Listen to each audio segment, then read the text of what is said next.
This video falls under fair use. Fair use allows commentary, criticism, and reactions. First off, it's the second most ridiculous thing he said this week. The first was standing on campus and saying he wanted to put a statue up of somebody that doesn't represent the people of Louisiana, doesn't represent the players and the students at LSU, doesn't represent the executives that work there. That was the first dumb thing he said this week. This is the second dumbest, right? Amongst a lot of dumb things that he says. Ryan Clark isn't wrong for calling out Jeff Landry. The governor definitely crossed the line by turning LSU's coaching situation into a political moment.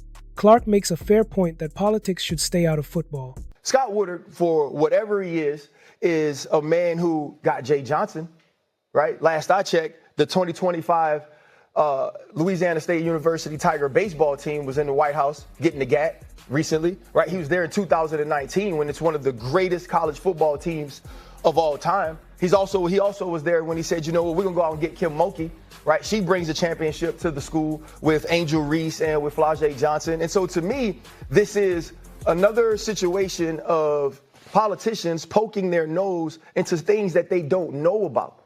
And I honestly believe it was so he can get in front of a microphone and say, look at this connection I have to the president, and he likes to pick winners so he could placate to somebody he idolizes.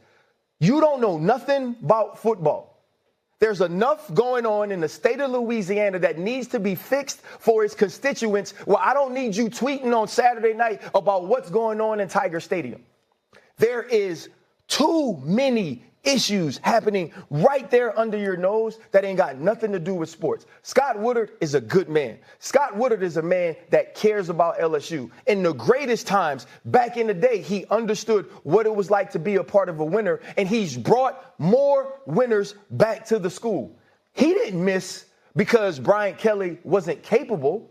He missed because Brian Kelly was no longer willing. Brian Kelly was no longer tapped in. Brian Kelly didn't care if the people of Louisiana cared about him, and he didn't care if the players knew that he cared about them. That's where it went wrong. Ryan Clark, former LSU star and current ESPN analyst, strongly criticized Louisiana Governor Jeff Landry for injecting politics into LSU's football program after the firing of Brian Kelly. Clark argued that Landry's comments, including joking about letting Donald Trump pick the next LSU coach and suggesting a statue of political activist Charlie Kirk be placed on campus, showed a clear misunderstanding of both sports and leadership. He called the governor's behavior performative and self-serving, saying it was more about political attention than helping the university or the people of Louisiana.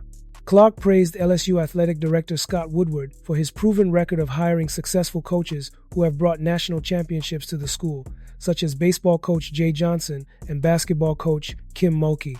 According to Clark, Woodward deserves the authority to handle the coaching search without interference from politicians who know nothing about football. He said that Brian Kelly's failure at LSU was not due to a lack of coaching skill, but rather because Kelly stopped caring about connecting with his players and the community. Clark emphasized that the governor should focus on solving the state's serious issues rather than grandstanding about LSU sports or making symbolic gestures about patriotism. He described Landry's recent remarks about forcing players to stand for the national anthem as another example of misplaced priorities. In Clark's view, Landry's involvement in LSU's athletic affairs undermines the professionalism of those who actually understand the program and care about its success.